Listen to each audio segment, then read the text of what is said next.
Hey guys, it's John. In this video, I want to run through a content strategy that's generated over $4.8 million for my clients. We're going to cover three main topics to help you drive more leads off your content. And I think it's sorely needed because I see thousands of coaches trying to replicate content designed to grow your Instagram account. And this is a terrible idea because we'll learn today there's a huge difference between growing a following and extracting leads from your account. The two are very different things. And you might be like me when I first started, putting hours and hours into content, posting to get nothing back. It feels like you're just shouting into a void and there's no interest in what you have to offer. And that's not true. You're just copying the wrong design. And the danger here is you painstakingly imitate other people's content. It seems like it's successful for them, but when we do it on ourselves and we get nothing back, it flops. That lowers our confidence. It leads to self-doubt. We start to question ourselves. The conviction drops, the confidence drops. You then look outward, trying to find more answers, diversify your content strategy even more, which actually makes the messaging weaker and leads to less and less interest and less potential of inquiries coming through. So let's fix that. If you are trying to copy other people's content, you might have seen a trend here about, well, it's 2016 trend, happening really well right now. Let's try and copy that. Oh, someone's doing RDLs. Let's copy that. That seems to be very popular. Oh, we've got another viral trend going out here and that gets loads and loads of views. This person's talking about Retta. Maybe I should talk about that. I don't know if that's the right thing to talk about. And then the thing is, you're probably copying other people's content strategy and there's loads of little shallow holes you're digging across the board. You're going outward. You're not going deep. And in order to reach the gold, in order to reach that point of intent where it drives someone to inquire, because that's what we're trying to do. We're trying to grow your client base. We're trying to get leads and we're trying to get people into your service. You're not just trying to grow followers. Followers have a very different level of commitment and interest than clients do. And it is a hell of a process. And what we need to do instead is we need to focus on one key problem to one key person and be consistent enough until you hit that point of intent. And that is where the magic happens. But up until now, if you're trying to replicate things without proper structure, you're never going to dig deep enough to the point that you're going to hit and mine the gold. I've actually got a really good example of this. Now, over the past 4 years, I've worked with over 400 people, and I've got two examples which demonstrate this extremely. I'm not going to name names out of respect to the clients. On paper, you've got client A, under 400 followers. So in principle, not great exposure, not many views. Client B, over 200,000. So this looks great. And when client B joined me, I was like, well, we've got loads of attention, loads of traffic. All we've got to do is put the right call to action out. We're going to get people coming through. Fantastic. Well, if you look at the total reach as well, and then this illustrates, if it's just a question of eyeballs and volume, then, well, client B should win. So the reach was under 10,000 for this client, whereas this client, we'd average around sort of 2 million views every single month. So again, huge volume, huge attention. The leads coming into client A's business, they were actually 10 a month. The leads coming into client B's business, we were lucky to get one. And then when you look at the monthly recurring revenue, now I worked with both clients for at least 4 months, and within that first 4 month period, client A, their monthly recurring revenue was $6,000, where client B's was actually under 500. Why is this the case? Well, client B's following, they were built as an Instagram growth strategy, and they were more of like an influencer type. They followed this account not because they're interested in the service, not because they covered any specific topics or problems that they wanted to fix. It was very surface level intent, and despite the effort put into the content, no one wanted to come through. This client was very reluctant to switch strategies. They're very obsessed with keeping their views high, keeping their engagement high, and maintaining that influencer brand. Whereas client A, the majority of his following actually out of these 400 were colleagues. So we had to market to even less people. But instead, with this strategy and this client, we focused on one specific problem, one specific topic. We were very consistent in that. And we practically put the messaging out there over and over again. And we also leveraged his local network with collaborations. It goes so you don't need masses of eyeballs. You don't need loads and loads of volume. What you do need is very, very clear messaging delivered to the right people. And you can earn significantly more money with less. And that brings us on to the first principle. And this is demonstrating the idea of clarity. This is how you're going to start to deliver that intent. And this is covering what you're going to say. How are you going to get that messaging down to that one person? Well, the best way I can describe this is we've got a solar system here, and this represents the fitness community. At its core, you've got the sun, this big hot thing here. The sun is people who know everything about PEDs. They probably judge the Olympia. They are so aware and knowledgeable, and they know everything within fitness. They're at the core of this solar system. They're at the core of the industry.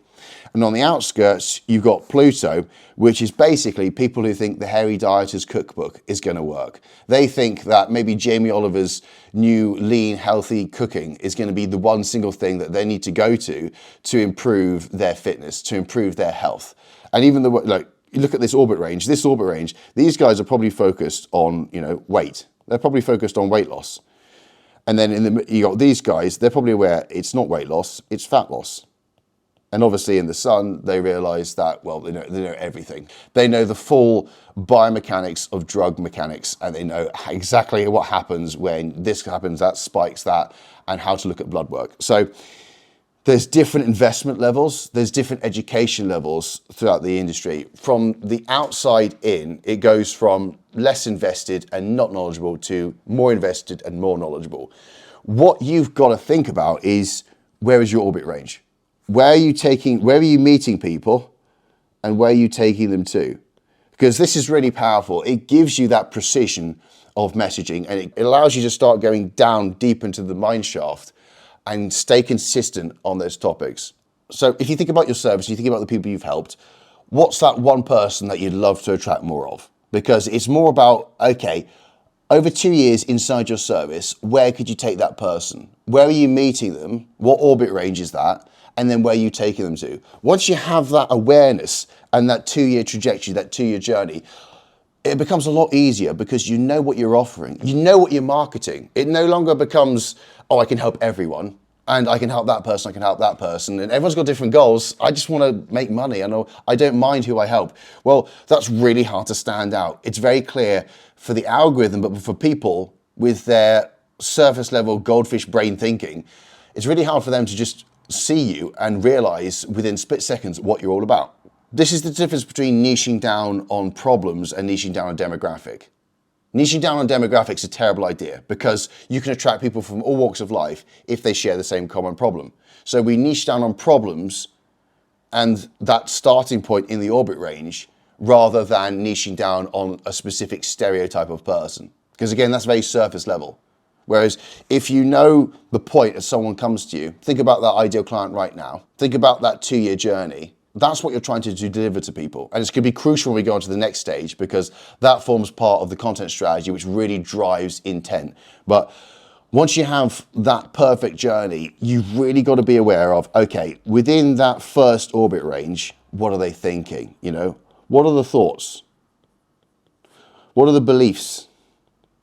What are the false beliefs? What are the behaviors? Actually, the best way to think about that is what are the actions? And then what are the emotions that creates? Because if you know what they do in a day, if you know what their reality looks like, if you know what the struggles are, you know what they're trying, if you know, okay, if it leads to those habits, those actions, in time, what beliefs does that create if they don't get results? What are they then thinking? What do they have to then counter? How does that make them feel? What dwells in their head? What circulates? All of this is really, really important because this is getting deeper and deeper into that mine shaft. And you standing out as the one shining light of the one person who understands them and helps them. Really good example of this. One of my clients, Jessica, it was only 3 weeks into the new content strategy. She had an inquiry come through. On the inquiry form, why would you like to work with me specifically? I feel like you know me. From how you talk in your content, I think you're the person who can best help. And I genuinely couldn't answer for a better for a better form from that. And I had my hands up, I was like, yeah, fair play. I'm taking that win. That is the content strategy in action.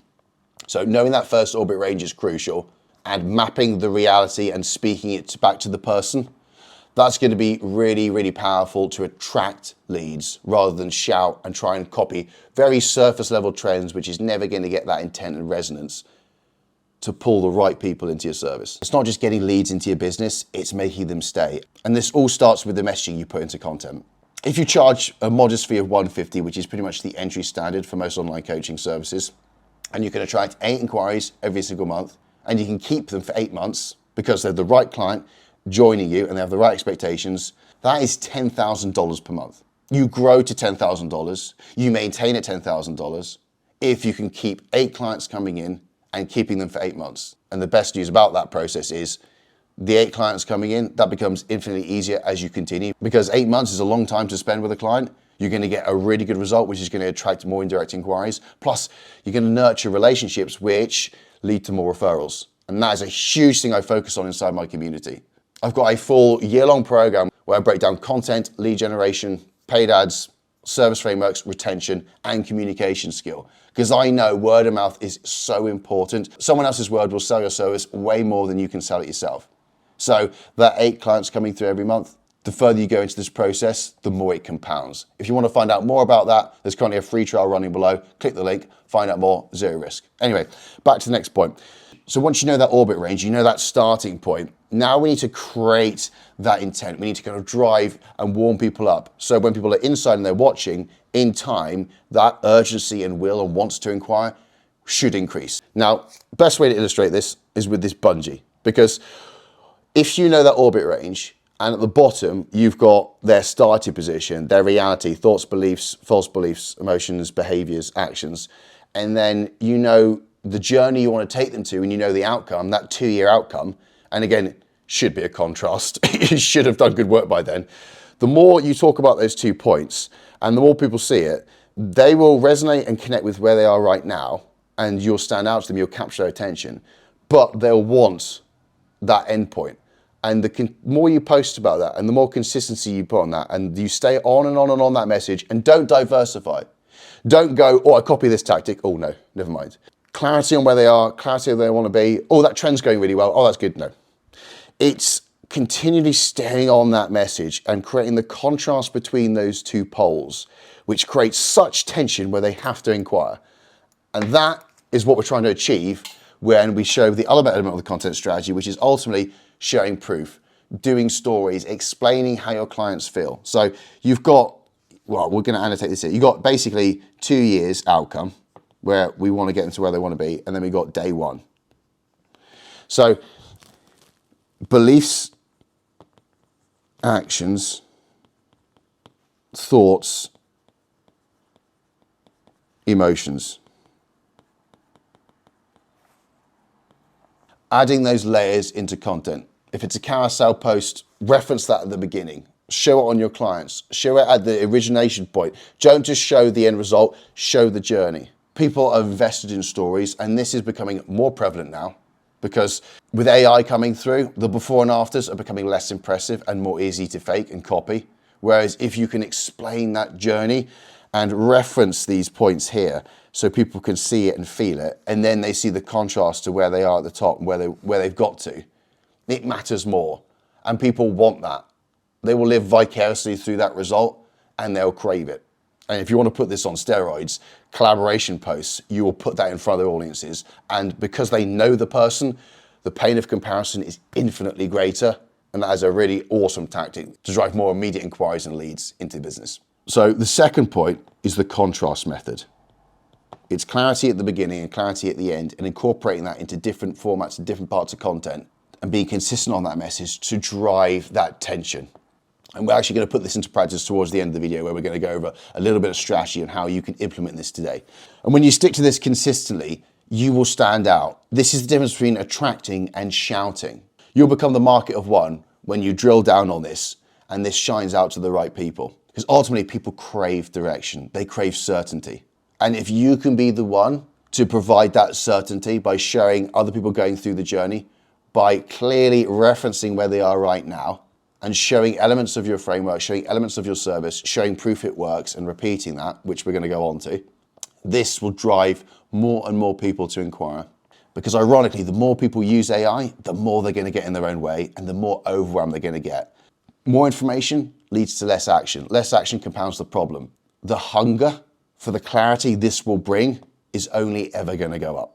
Moving on to this third point, this is basically how we're going to create the depth, because it's all very well saying, okay, you need to be consistent on certain topics, but what does that actually mean? Well, the best way to explain this is we put it into practice where we go through a little bit of base 101 marketing principles and marketing psychology, because we've got this pyramid in the middle which represents the different segments of the market, and then what we need to do is we need to keep going down and dig towards that mine shaft of intent. This basically, at this point here, this is the point where someone's going to inquire and fill out your form. So the top 60% of the market these guys are unaware they have a problem. They don't want to change. Think about it logically. Whatever country you're living in, the vast majority of the population, they probably don't go to the gym. So with this, topics, trends, information style content, memes, stuff about you, bit of personal branding, that can start to attract those people, but it's never going to motivate them and push them down. It's not going to lead them to kind of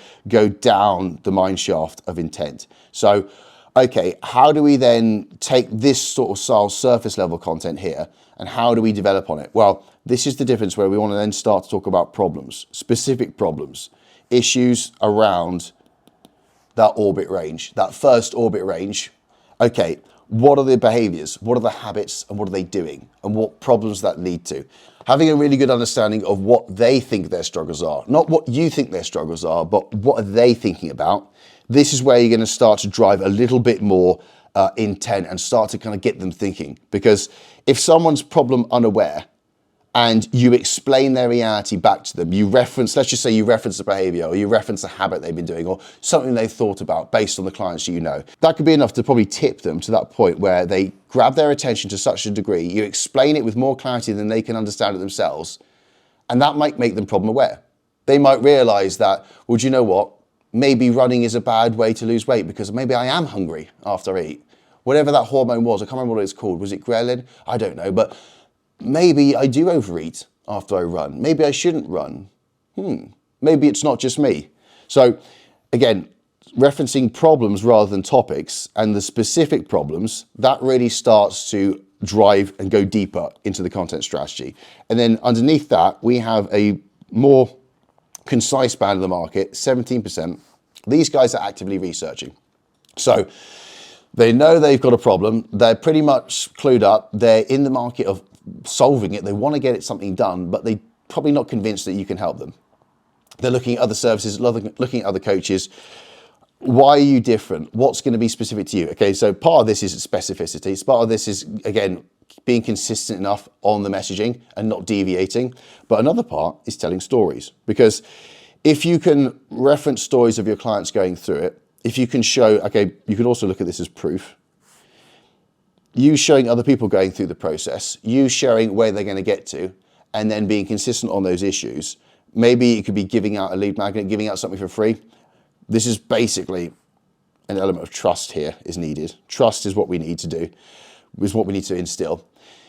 That could be the difference between taking someone who's problem aware into seeing other people succeed, seeing the stories, them picturing themselves going through that. That makes them go, do you know what? I want to do something about it. I want to be the one like I see on those pictures, and I want that. And if they can do it, I can do it. So the belief starts to increase, the trust starts to kind of develop, the belief increases, they become more interested in solving it, which can then push them into this point of like, do you know what, I want to get a wriggle on now. I want to do something about this. And then the final part of the market, the top 3%, these are the people who are ready to buy. Now, the irony is here, you're probably just trying to market to these people, but using these tactics. Everyone just aims for the top 3%, the immediate people ready. But if we're patient, we have different elements within the content strategy. Again, this is something I cover within the community. I've got over 87 tutorials where I break all of this down so you can maximize the conversion from each band and drive more people off your content. And this was fundamental to client A's success because we were very efficient at converting more of those 400 followers compared to client B. So these people, they want to buy. They are interested. And like I said, similar to the one above, the difference here, it's just trust and it's the call to action. And the best way actually to describe a call to action is an invite. So all it can take at this point is convincing. This point, it could just be the right message post at the right time, and that could tip them over the edge. Because believe it or not, human beings, we're terrible at taking action. A little bit of urgency every now and then with a reason to sign. This is why I really favor packaging a service in the right way to make it look like an event, look something tangible with a promise and an outcome. Little tweaks like that could really encourage people coming off and going into service. So this is the difference between creating content with depth and strategy rather than just posting into the void, because posting is not marketing. You need to work this out now. The industry is developed and you need to have solid strategy to continue to drive people into your business. Start to create content which speaks to the right person based on that orbit range. And how are we going to do this? Well, just leaving you with this idea that you have a content strategy designed around 3 core things. You've basically got the problems that you're going to reference. And again, this is the orbit range. You know, you're trying to meet people at that orbit range and drive them in. And then you have the framework. So this is basically your service. This shows the how. This should be the missing link between the problem they have right now and the proof. Basically, this is the proof, this is the results, this is happy clients, and this is people living at that orbit range. And ultimately, you could look at it like this. This is the contrast method in action. You know, they're the poles between where they are right now and where they want to be. And then the bridge, the missing link, the thing that's going to get them there, that's the how, that's service. That's you turning up and showing how you do it on the inside of what you do, explaining elements of the process, referencing and showing visuals, making people aware that you have systems, you have ways of doing it, you have ways of working. Because again, people do need to see a process. They do need to think that there's a solution out there. And you just saying your coaching is the solution is very hard to grasp because it's very loose and arbitrary. Repeatedly showing that 2-year journey, or showing a process, or showing how a body changes, using graphics to illustrate this, using pictures, that could be enough for people to appreciate that there is a process in mind. There are different phases, and this is how you can take someone from this point to that point. And again, when you're marketing to that core person, going deep with that one problem to that one person, the more you stick to this, the faster you're going to attract the right people who are not just going to sign up with you, but going to sign up, stay, and then refer. Because that is how we're going to get to that consistent take every month. 8 inquiries coming through every single month, staying for 8 months. And when they refer their friends, the acquisition becomes easier. So at its core, you're rotating between referencing the problems and the struggles they go through. You're showing off how your service turns up, what you do specifically, and then providing proof it works and rotating around that. That flywheel will drive that contrast and pull that apart. And just going a little bit deeper into this, we design parts of the content to capture their attention. This can be the visuals, it can be the first line, it can be the hook. And then we want to connect with them. That's more so referencing the problems here. And then once you've connected, you then want to explain how you solve that problem for someone else, or provide a mindset shift, show how you've overcome that struggle, articulate it well. That will help convince them that your service and your framework is the solution. And then once you've got that down that bottom part of the pyramid, it's just a question of converting them into your service, which might be the right call to action. It might be the right testimonial. It might be you proactively engaging and messaging them rather than waiting for them to come to you. You recognizing people on your stories, people reacting, people coming off the polls. These are the people we want to start nurturing, because this is something you have to appreciate. 1 out of 20 will reach out proactively. The vast majority of people do not reach out. They sit and they do nothing and they take no action. So knowing why your content isn't working is one thing, but knowing how to turn views into inquiries is another. Particularly appreciating that 19 out of 20 people won't reach out. So in the next video, I cover 50 different fitness coaches' content strategies, and I break down what worked for them to convert more people from viewing to inquiring. All to help you turn these eyeballs into genuine leads and get a greater conversion like we did with client A at the beginning of the video. See you then.